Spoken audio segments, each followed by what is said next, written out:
I don't have enough time, or oregano, or cilantro, or basil, or marjoram, sorry, or any of the herbs that I use in my daily kitchen. Like you'll see right here, we've got like a little lab thing happening. I don't have enough. I will never have enough because I like to keep large stocks of my herbs all the time. However, this year in our house, things are a little different and I couldn't grow enough to get through the season. So I had to find a way to get all the herbs I needed to make sure that I had enough for the year to do all of the blends that I like to use and just having them in abundance when I need them. So what I did is I found a local retailer that sells fresh herbs in bulk so that I could get them, bring them home and dry them. Or you can find maybe a farmer or somebody at the local farmer's market that might be selling them, or they're selling them in bulk already dried for you. You can also purchase them already dried from whatever retailer you like. There is a way to build up the ingredients that you need to make whatever seasoning blend that you want. So today I'm going to walk you through how I get them, how I dry them, and making my 2 favorite herb blends that I keep on the shelf all the time. Okay, so if I'm going to the grocery store to get $1 worth of herbs in anything, this is $1 worth of Thai basil. To get $1 worth of this and just regular basil, or even this, it'd be like an amount that's about like this in a little plastic container. That's about all I get. But this is $1 for all of this, which is something I did not grow this year. Total bar.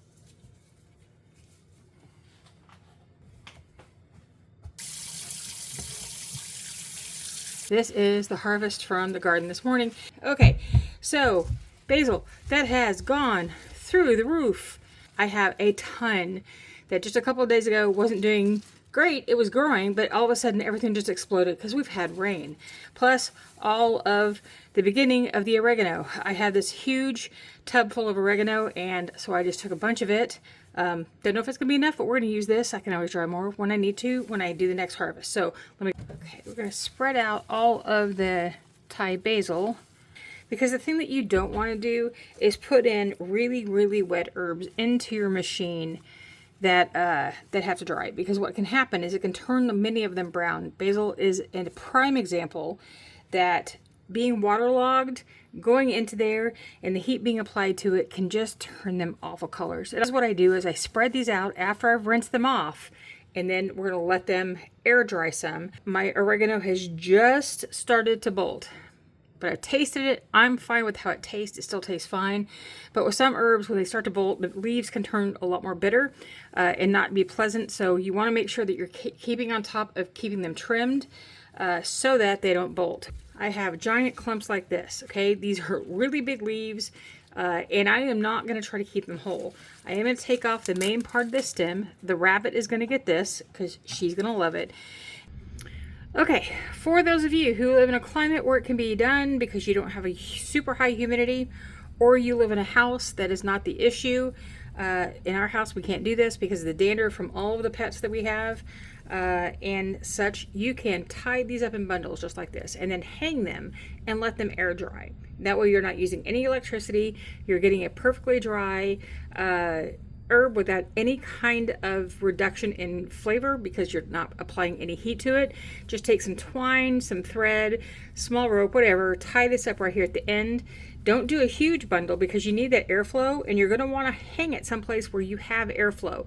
I wouldn't stick this in the back of a closet where there's no air going and you have a big bundle and no air gets in there. You're probably going to get mold within the leaves.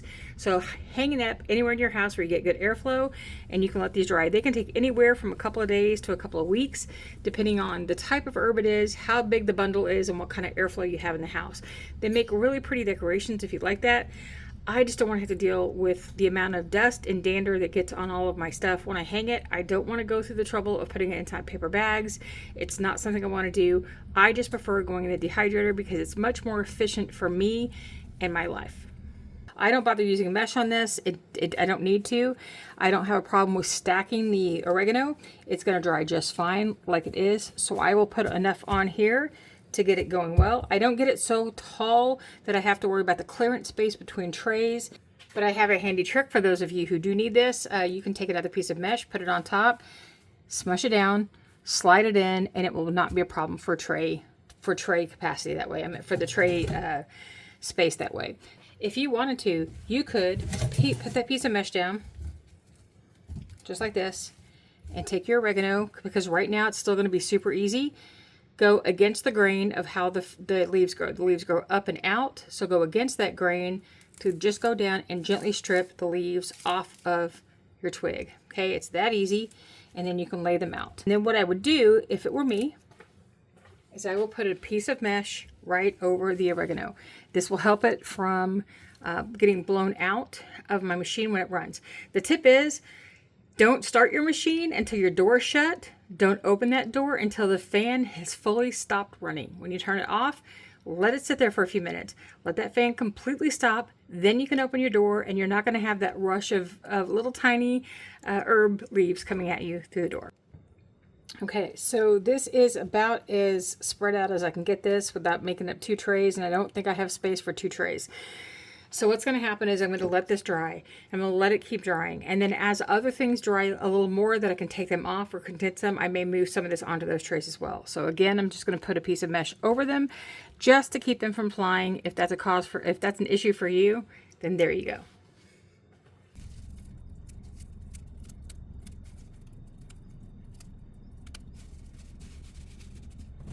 All right, now we're working with our thyme. Okay, this is a point where you might want to think about using something like a piece of parchment paper or fruit leather sheet to go under here, and it's still sitting up on 2 layers of mesh. So it's going to get a little bit of airflow underneath. It's not going to be completely stagnant, but because of the way that a cabinet saw machine works, the air moves from the front to the back, not up. So you're not going to have to worry about much in the way of loss of air. But because thyme is a pain in the bahootie for me to strip ahead of time, I do it all on the stem. So I'm just going to spread it out as much as I can. I think I am down. This is all I have left of my last year. We had so much thyme growing, and it failed this year. That's why I'm thankful that I have this grocer that I can go through and get in bulk. And I probably should have bought 3 or 4 times as much of this. Because I go through so much of it during the year. It's one of my favorites. I may have to go back and just do it again, because this is not going to produce as much as it looks like it's going to produce, because you're talking about those little tiny leaves on a big stem. And now we have our dill. Dill is also one of those plants that I do not do ahead of time because it's so hard to manage these little tiny fronds. But what I will do is take out most of that stem. Now the stem is good to cook with. It works just fine. But in this instance, I'm looking for space saving, and I'm going to have plenty of this left over, so I don't need to keep it. I can always put it in the second dehydrator if I need to on its own, but I try to take out the bulk of things that don't need to dry to make more space. And typically rosemary would be one of those that I would put on here and just let them dry just like this and not worry about it, because I always have the time. But right now I don't have the time to do this because I'm processing through so much. I'm trying to get this video ready for you, that I'm going to go ahead and strip this down. So I'm putting the mesh down. Normally I wouldn't bother. So I'm just going to strip these leaves off. And let me tell you, your fingers are going to get all of the oil from the rosemary on them. It is a pungent plant leaf, and it's going to stain your fingers. So be prepared for that.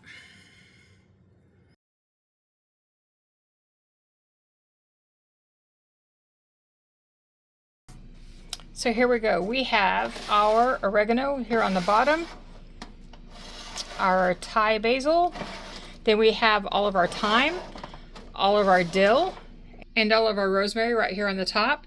And according to our handy dandy little dehydrating temperature magnet, we want to do herbs, which is between 95 to 115. That's the highest I would ever go with them, or 35C, depending on where you live. My machine actually goes to 85, but I am going to do it up a little bit, because while 85 would be awesome, I do want a little time cut off for that. And then my time, again, I never set it for anything other than so far ahead it doesn't matter, because it's not about the timer going off, it's about whether your food is actually dry. So I'm just going to set it out. We don't have to worry about it. We're not going to run it that long. So in case we haven't met, I'm Darcy from the Purposeful Pantry, and I want to be your dehydrating BFF, teaching you how to dehydrate all the things so that you can put them on your pantry shelves for your family for whenever you need it. And obviously today we've been working with herbs, teaching you how you can do it. Now there are ways that you can dry herbs that don't include a dehydrator. I have this handy dandy ebook that is free that you can get on my website that I'm going to leave a link down in the comments below. up in the iCards and in a QR code at the end of the video where you can get this for free. It's going to teach you all the ways that you can dry herbs that might involve your oven, solar dehydrating, in your microwave. And then I give you 10 different ways, herb blends that you can use these for, so that you'll have them at your fingertips whenever you need it. So just grab it however it's easy for you. Those of you who are watching this on television are probably going to either have to get your phone or tablet, go to the video, go to those descriptions, or you can use your phone to get the QR code at the end. So here are the results. Our oregano, which was the bottom tray. Then this is our basil. And what I can see is that a few of the leaves are still a little soft. So I have to run this for a little while longer to make it happen for them. Because remember, as I said, basil can take a long time. And I did not come through here and double and make sure that I got this shredded out, all out enough. So my choice is to only take out the leaves that aren't quite dry, set them aside, and pull out the ones that I know are completely dry and let them run, which is not something that I would recommend for doing most times, because you never know which piece you decide to go ahead and leave in storage that's still not quite dry unless you're going to check every single piece. So I will likely put this back in and let it keep going. So here's our thyme, here's our dill, and here's our rosemary. Now this variety of rosemary is a little different than the variety that I normally grow, and so it looks darker, but it was darker when you saw it going in. Don't worry about it, it's just the way it is. So what I'm going to do is, because I know I have it in storage, I still have some basil left over from last year. I'm going to use it to finish off what we're doing today, because it's important I get it done. And I'm going to let this basil stay in the machine for a while longer, dry them some more, and then I'll stick them in storage. Then what I tend to do before I go into a jar is I go ahead and smush the large pieces up a lot more. It'll make it easier for me to use when I'm ready to use it, that I don't have to try to crush it at the time. Doing it all at once like this just saves me, a couple seconds, but it saves me some time overall. What I am going to do is run this through my bullet blender really quickly. Come on, Darcy, get the lid on straight. There we go. And just pulse it a couple times just to break it down a little bit. So after that, I have mostly fine pieces. Goes right into here. Okay, now we're going to work a bit with the dill. It kind of is the same way for me as everything else is for trying to get all the little tiny pieces off the stems and no stems included. That's usually never going to happen. So what I generally do is just rub it through my fingers just like this, or rub it through my hands and let it break down. And what will happen is your larger stems will come out, and they'll be easy to pick out as you're getting ready to store this. Now we come to one of my very favorite herbs, but the one that I find the most tedious to strip down, because the leaves are tiny, the stems are fragile, and it just is, can take you a little time, but it's worth the time because they taste so good. All right, so when we're doing this, we have these little stems that come off the main stem here. I don't try to get so finicky with this small stem that if it breaks off a little bit that I care. Like I've shown you before, and yes, my fingernails are all green from the powder. I can generally get those out as I'm doing this, but I just do a quick strip just like this to get the bulk of it off, pick off whatever little bit just by rubbing it between my fingers like that, and it usually comes off just fine. But there are so many of them, it takes a while. I'm not going to make you watch. So 1, 2, 3, we go from this to this. So there we go. There's our time. Now it does seem like a huge waste that this is all the time we got after that one tray. But remember, I did one tray of each herb, that if I do this a few times over the summer, whether I was growing them or whether I was purchasing them in bulk, I would build up over time. Just the same way that in you growing your own herbs at home, you're not going to come up with a quart-sized jar all at once unless you've already gotten a really huge garden full of herbs. So this takes time to build up, but build up you should. Just take your time and you'll get enough. So there. All right, so our next is oregano. And for the most part, these are going to be just poured onto the sheet, and I'm just going to crunch just like this. Get smaller leaves because I don't want really big pieces of oregano. It's strong, it's good, it tastes great, I love it, but I don't like to have tons of really big pieces. So something else I want to show you fresh oregano just out of the dehydrator. See how green it is? This is oregano I had to buy this year because I had run out of what I saved up last year because I grew and dried so much and I still ran out. So this is what it looked like coming from most of it. There's still a little bit of my original, that last little bit that I had. But for the most part, you can see a lot of it's brown and this is fresh. Okay, because I messed up and didn't hit that record button correctly.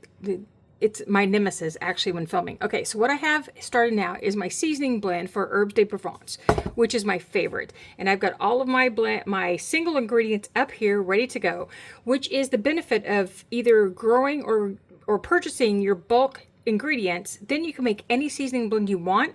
You don't have to run to the store for some weird seasoning blend that somebody says needs to go into a recipe. You can just put it together yourself really quickly. It's super easy to do. So what I started out with, if you can get to the bottom of this right here, is rosemary and fennel seed. And this is a fennel seed. Oops, I'm sorry I'm making the noise. I ran both of them through my blender to get them finer than this because this is a texture I don't enjoy. Then we added thyme, and I'm going to have the exact recipe in at the end where you can just get the book that has everything in it for free. I promise it's all free. Then I did that. Then I did marjoram, which I did not buy this. I did not make this year because my plants didn't come up, and so I purchased it earlier when I saw that nothing was coming up. And I've got bulk here, marjoram. Thank you. Then basil, which I have right here, which is also what I had purchased, not thinking that mine was going to come up or that I was going to get it from the bulk supplier this year. So while it's still in the dehydrator finishing drying, I'm using my stock, and I will just restock it with what I've got drying right now when it finishes. But there's the basil. So I did that, and then now we're going to mint, which is the mint I grew last year. This is spearmint. You can use, I wouldn't go with something really heavy like peppermint, but spearmint will work just fine. And so all I do is just take it and rub it in my hands and get it small. And this, it still smells so good even after all this time. I just absolutely adore spearmint. And I'm going to add a little bit more because I like it that way. Remember, none of this has to be exact. Even in the ratios, it doesn't have to be exact. So there we go there. There's the mint. Then we're looking at a little bit of oregano, which we've got right here. It's about a teaspoon to a tablespoon, depending on how much you want. I go a little higher. Then we've got tarragon. This is the last of my tarragon. I haven't even found it yet from the bulk supplier to dry. So we're going to add some of this to it. This is, they suggest a teaspoon, but I like tarragon as well. So I do a little bit more and I'm fine with that. Now the one thing that usually shows up in this recipe is savory, which I don't grow. I usually can't ever find it. I don't buy it because I don't use it often enough. So it's the one thing I'm going to leave out, and it's okay. If you don't have all the exact ingredients, it's not going to hurt anything. So let me get this in a jar real quick. What you could do is take all of this into a blender and get it ground a little finer, but this is a seasoning blend that tends to be a little bit on the chunkier side. I use it in potatoes. I use it on chicken. Those are the things I use the most, and because we do a lot of grilled potatoes, then we have, a ton of it. So this is just my start. It's too large of a jar. We want to make sure that we store our stuff in jars that are small enough to keep the headspace as close to zero as possible, but this is going to get added to as often as I can, so I'm fine with that. Okay, now we're going to work on an Italian seasoning blend. This requires basil, and it's pretty heavy on the basil. You know, I'm surprised that none of these are requiring parsley at all.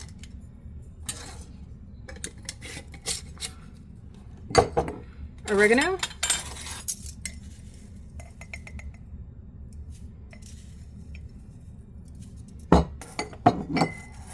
Marjoram.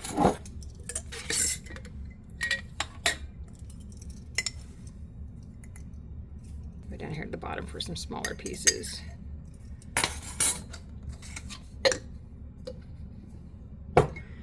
Thyme. Now that's my dill. Pay attention to what you're pulling out, Darcy. Thyme. And sage. This doesn't call for a ton of sage, but I like sage so I can put more in there. Then I can just mix that up. And there is my Italian seasoning, also ready to go. So as you can see, this is not a process that I do in bulk and I have everything that I need all at one time. This is a process that I go through every once in a while to bulk up what I need. And as I find a new one, I'll bring it home and I'll get it dried. Usually herbs are done between 8 to 18 hours, depending on the herb. And I'm telling you, it's going to always depend on the herb and how wet it goes into the dehydrator. The basil that I've been drying is at 24 hours now, and there's still some leaves that aren't dry. So sometimes they take a little longer than you expect, because I know a lot of books will tell you they can be dry in 4 hours. Most of the time, things like thyme can be dried that fast if you do it off of the stem, but that's a pretty rare occasion. The issue is if you dry it too hot, you're going to lose flavor and you're going to lose color. So the important thing is to keep the temperature down, which means they take a little longer to dry. Okay, so be prepared for that. Now, if you'd like to learn about more herb blends that you can make for yourself, get this book right, and the QR code will be right here. And if you want to see some other herb blends that I've made, check this out right here. One of them is my Darcy Everything Herb Blend, which I do and have on hand all the time. So until I see you again next time, remember that nevertheless she preserves, no matter what, and happy dehydrating.